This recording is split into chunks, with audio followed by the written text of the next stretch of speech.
If you feel like you can solo, but it doesn't sound authentic and it doesn't feel creative, you need to start getting vocabulary from real jazz drummers. So today we're going to be checking out some solo ideas from one of the most swinging, creative jazz drummers on the scene today, Joe Farnsworth. So you can start adding it to your playing and feeling way more creative with your soloing.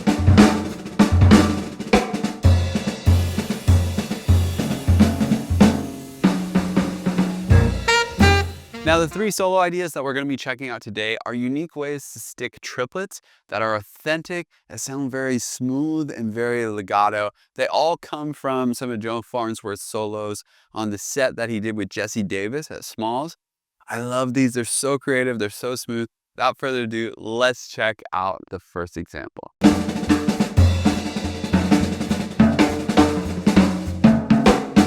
All right, now this phrase, it's a nice big long string of triplets.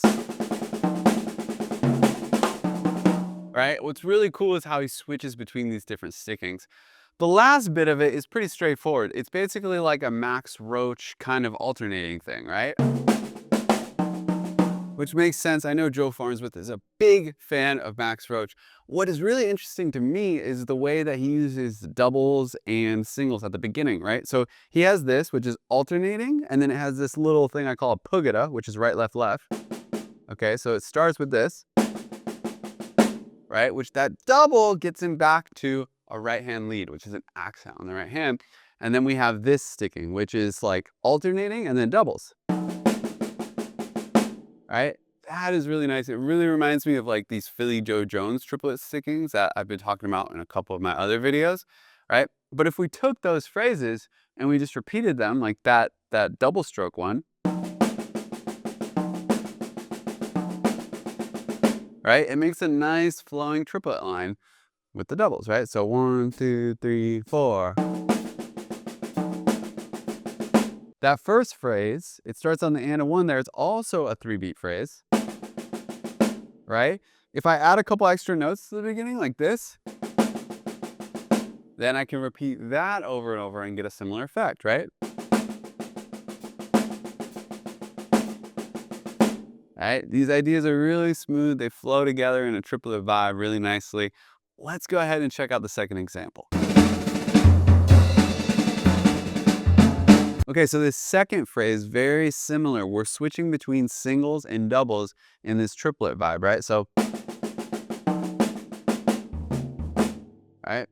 That smoothness between the singles and the doubles, that's really what makes this. So the first little chunk, it's pretty much the same as the last one, this that thing with the pugada, but we just switch out a rub-a-dub. So a rub-a-dub is a group of 3 notes that goes right, right, left. Okay, as made famous by Mel Lewis. Okay, so again, a 3-beat grouping with a rub-a-dub at the end.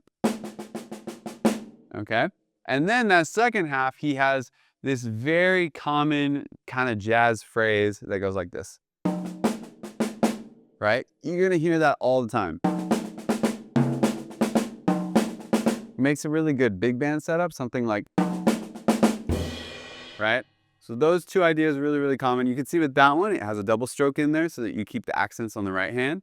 First, it's alternating, and then a double on the left so that the last accent is on the right. All right, so we have, and it wouldn't be singles and doubles if we didn't include a 6-stroke roll in there. So let's check out the next phrase, which is Joe Farnsworth's unique take on a 6-stroke roll. This one is buttery smooth, and he plays it really fast, but it sounds something like this. Right? I love that phrase. It is so slick. Now, there's kind of 2 parts to it. The first is just like an inverted 6-stroke roll, you know?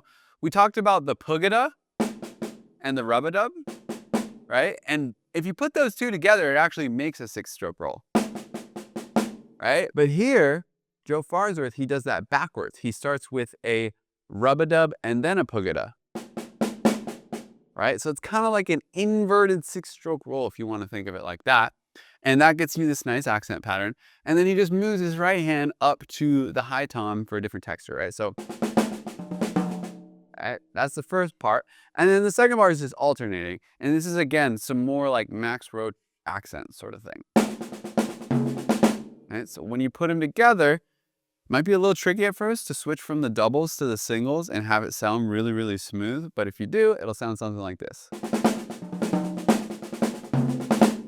All right, now in a second, we're gonna talk about how to take these ideas and actually use them in a solo. But I gotta tell you, it takes a lot more than getting a couple licks from a YouTube video to become a complete jazz drummer.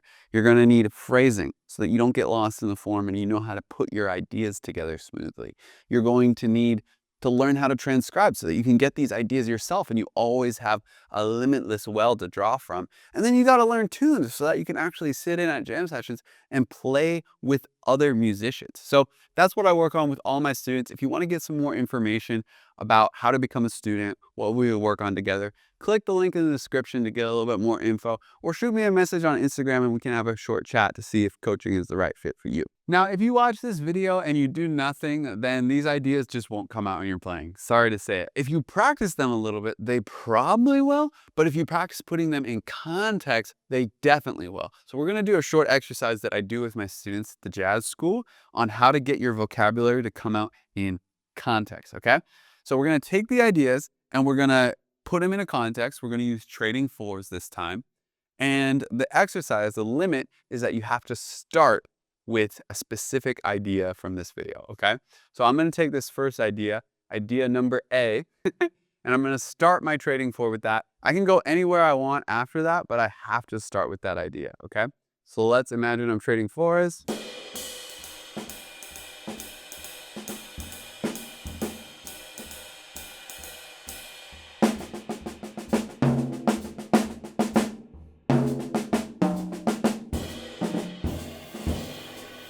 All right, you can see I started with the idea and then I went somewhere else. Let's do another one. Let's do idea number B here, okay? I'm gonna start with that idea, then I can go wherever I want. This is put it in context.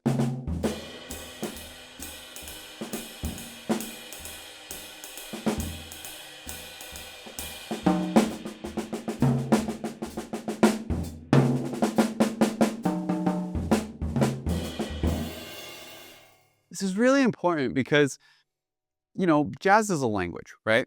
And when you're learning a language, you learn words, but if you don't know how to use those words in a sentence, then they're never going to come out in your playing, okay?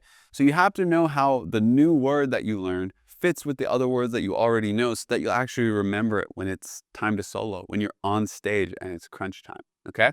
Let's do it in the opposite context. I'm going to now trade fours again, and this time I have to end with the idea that I'm focusing on, okay? So I'll use, let's use idea D here, okay?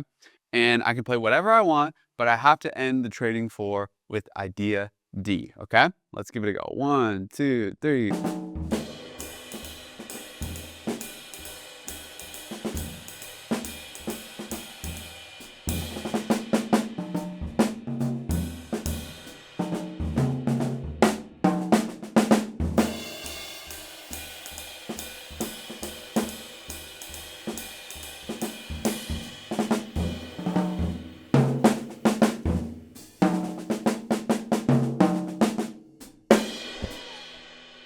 There you go. I almost didn't get that last one.